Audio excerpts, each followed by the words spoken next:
ancient cradle of mankind, the Earth was dying. The old world had collapsed beneath the weight of its own arrogance. Empires of silicon and steel had risen and fallen in cycles of violence until only ruin remained. Across continents once filled with light, storm-racked wastelands stretched endlessly beneath a sun dimmed by pollution and ash. The oceans boiled. The sky screamed with thunder and flame. What remained of humanity had degenerated into techno-barbarian tribes, each warring for scraps of knowledge long lost to the ages. Machines of impossible power lay buried beneath layers of dust and blood, worshipped as gods by savages who no longer remembered how they worked. The great cities of the past, Mars, Terra, Luna, had become tombs filled with ghosts of the Golden Age. Humanity was scattered, broken, reduced to primal beasts clawing for survival. This was the age of strife. Warp storms raged across the galaxy, severing human worlds from one another. Entire civilizations vanished overnight, consumed by madness and demonic corruption. On Terra, countless warlords battled for dominion, their armies clashing with atomic fire and cybernetic monstrosities. Some fought in the name of forgotten nations, others for the illusion of godhood. Yet amid the chaos, one man, one being, rose above all others. None knew his true name. He had walked among humanity since its first dawn, born in the fires of old Earth before history began. Some whispered he was the sum of mankind's psychic potential, the reincarnation of thousands of ancient shamans who had sacrificed themselves to forge one immortal soul. Others said he was a god in human form, a being of impossible intellect and will. To most, he was simply known as the Emperor. The Emperor did not conquer through blind fury, but with purpose. He moved with the inevitability of fate. Where others saw only ruin, he saw the possibility of rebirth. For centuries, he watched the petty kings and warlords tear Terra apart, and when the time was right, he struck. His armies were unlike any the world had seen. Soldiers clad in golden armor, bearing weapons forged from lost technologies. They were the Thunder Warriors, the first creations of his grand design, bred for war and annihilation. With them, the Emperor marched across continents, burning away the filth of the old world. One by one, the techno-barbarian tyrants fell before his might. The Pan-Pacific Empire, the Nord-Afric Combine, the Pan-Atlantic clans, all were shattered beneath his golden standard. Cities burned, nations died, and in their ashes, the Emperor began to build. From the ruins of Terra, he forged unity through blood and fire. He did not seek peace, he demanded compliance. By his will alone, the warring tribes of humanity were subdued and remade. Science was purified, knowledge reclaimed. Technology, once the tool of destruction, became the weapon of order. And when the last fortress of the old world fell, the Emperor stood upon the scorched soil of Terra and declared the birth of a new age, the Age of Unity. But unity came at a terrible price. The Thunder Warriors, brutal and unstable, had fulfilled their purpose, and their creator saw no place for them in the world to come. They were too violent, too imperfect, relics of a time of war. And so, at the dawn of his Imperium, the Emperor unleashed his final purge. Upon the slopes of Mount Ararat, beneath the blackened sky of old Earth, the Thunder Warriors fought their last battle, not against the Emperor's enemies, but against his will. They died roaring his name, betrayed by the one they had called Father, butchered by the legions that would replace them. Their blood consecrated the foundations of the Imperium. The world was silent once more, and in that silence, the Emperor began his great work. He created the Primarchs, 20 beings shaped from his own genetic essence, designed to lead the armies of mankind into the stars. Each was meant to embody a facet of his perfection: strength, wisdom, courage, and loyalty. Yet the gods of the warp, jealous and fearful of his ambition, cast the Primarchs into the void before they could grow. Scattered across distant worlds, they would one day be found again, but not before the seeds of tragedy had already been sown. Still, the Emperor pressed onward. From the gene seed of his lost sons, he created the Legiones Astartes, the Space Marines, warriors of superhuman might and unbreakable devotion. With them, he would reclaim the scattered worlds of humanity and reunite the species under one rule. Thus began the Great Crusade, a war to end all wars, to bring the light of the Imperium to the darkness of the stars. The Age of Unity ended as it had begun, in blood and fire. Terra was finally united, but the cost was beyond measure. Billions had perished, countless relics of old Earth destroyed forever. The Emperor had achieved what none before him could, yet behind his golden visage lay a truth few could see. For in uniting mankind, he had also forged the chains that would one day bind it. The dream of unity was born from conquest, and the seeds of betrayal had already been planted deep within the soil of his triumph. The Emperor stood upon his throne, master of all that remained of human civilization, gazing not upon what he had built, but what he must still destroy.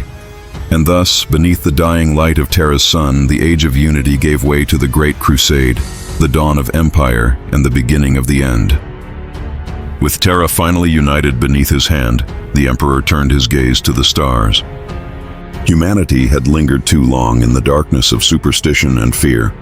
Planets of human settlement were isolated, divided by warp storms and centuries of ignorance.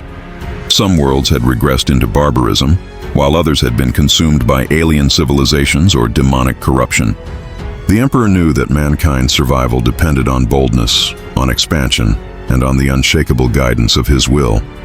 And so, he began the Great Crusade, a campaign unlike any in history. A war to reclaim the lost worlds of humanity and unite them under the banner of the Imperium. The Primarchs, his lost sons, had begun to be found, each on a world shaped by extremes: fire, ice, darkness, and light. Horus, his favored, emerged from the volcanic world of Chthoniya, tempered by fire and ambition. Sanguinius descended from the skies of Baal, angelic in appearance, noble in heart, a symbol of hope.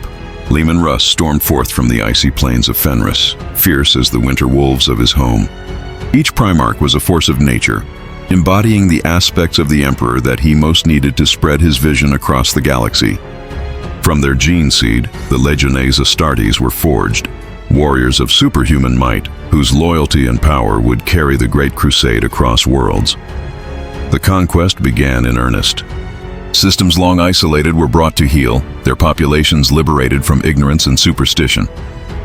Yet the Emperor's liberation was absolute. Those who resisted were destroyed without mercy. Entire armies, whole cities, even planets were razed when defiance was offered. The Emperor did not ask for loyalty. He demanded it. And through his Primarchs and Space Marines, obedience was enforced with the precision of inevitability. Worlds were reborn under the guidance of the Imperium. Science flourished where superstition had once reigned. Humanity's potential, long stifled, began to awaken. The Great Crusade spread light into the dark corners of the galaxy. Yet for all its triumph, shadows crept unseen among the stars. For not all hearts were true. Among his sons, among the legions, seeds of doubt and ambition quietly festered. The warp, ever jealous, whispered in the ears of the proud, twisting loyalty into temptation. The Emperor knew the dangers, yet he pressed onward. His vision required trust, absolute, unwavering trust, from those who were as mighty as gods themselves. And so, he pressed humanity outward to claim planets, civilizations, and systems lost for millennia, bringing them into the Imperium, leaving his mark on the very stars. And then Horus rose, the favored son, the war master, the heart of the Emperor's grand design. Charismatic, cunning, unmatched in martial prowess, Horus became the embodiment of the Emperor's ideals, and, unknowingly, the instrument of the galaxy's greatest betrayal. For the ruinous powers of the warp, sensing the danger of the Emperor's absolute dominance, sought to corrupt what they could not destroy. They whispered to Horus, speaking lies as truths and promises of power beyond imagining. And the War Master, blinded by ambition and love for his brothers, began to turn. A single act of rebellion would shatter the Imperium, yet even in that moment, the Emperor's foresight saw the storm gathering. The crusade continued. Planets after planets, worlds falling under the banner of the Emperor. Battles raged across thousands of systems. Cities of steel rose where ruins had stood for centuries. Alien civilizations that had once preyed upon mankind were crushed beneath the might of the legions. Yet with each victory, the Emperor's shadow grew longer, and with each conquest, the risk of betrayal festered. Even the greatest victories carried the seeds of doom. Then came the Horus heresy. What had begun as whispers became fire. Legions of Space Marines, turned by the corruption of the warp, rose against their brothers. Worlds burned from within. Loyal Primarchs fought against traitorous kin. Chaos, long held at bay, spilled across the galaxy like a flood, and in the final confrontation aboard the vengeful Spirit, Horus faced his father, the Emperor himself. The battle was cataclysmic, ripping through the ship and echoing across the stars. In the end, Horus fell, struck down by the hand that had once guided him. But the Emperor, mortally wounded, was forced to endure a fate worse than death. His body shattered, his spirit chained to the Golden Throne, sustaining the Imperium by his mere existence. A living god in eternal torment. The Great Crusade had achieved its goal, yet the galaxy was forever scarred. Humanity had been reunited, yet the Imperium was now a fragile empire built on the suffering of billions and the undying pain of its master. The Emperor's dream had been realized, but at a cost that no mortal mind could comprehend. The heresy had shown that even the brightest light casts the deepest shadows, and though the Imperium would endure, it would forever be haunted by betrayal, by the whispers of the warp, and by the knowledge that even a god cannot save all he loves. The Emperor of mankind lies upon the Golden Throne, a monument of both salvation and torment. His body, shattered beyond repair, is kept alive by the artifices of a technology lost to time. A fusion of science and sorcery so intricate that even the most learned minds of the Imperium cannot fathom its true workings. For 10,000 years he has remained there, a silent guardian, sustaining the Imperium with his psychic might, a beacon of light in a galaxy consumed by darkness. Billions of souls flow through him, drawn by the Golden Throne, feeding his essence and allowing the Imperium to endure. Without him, humanity would fall into chaos, torn apart by alien invaders, heretics, and demonic corruption. Yet while the galaxy thrives, he suffers. His body is a prison, his mind a battlefield.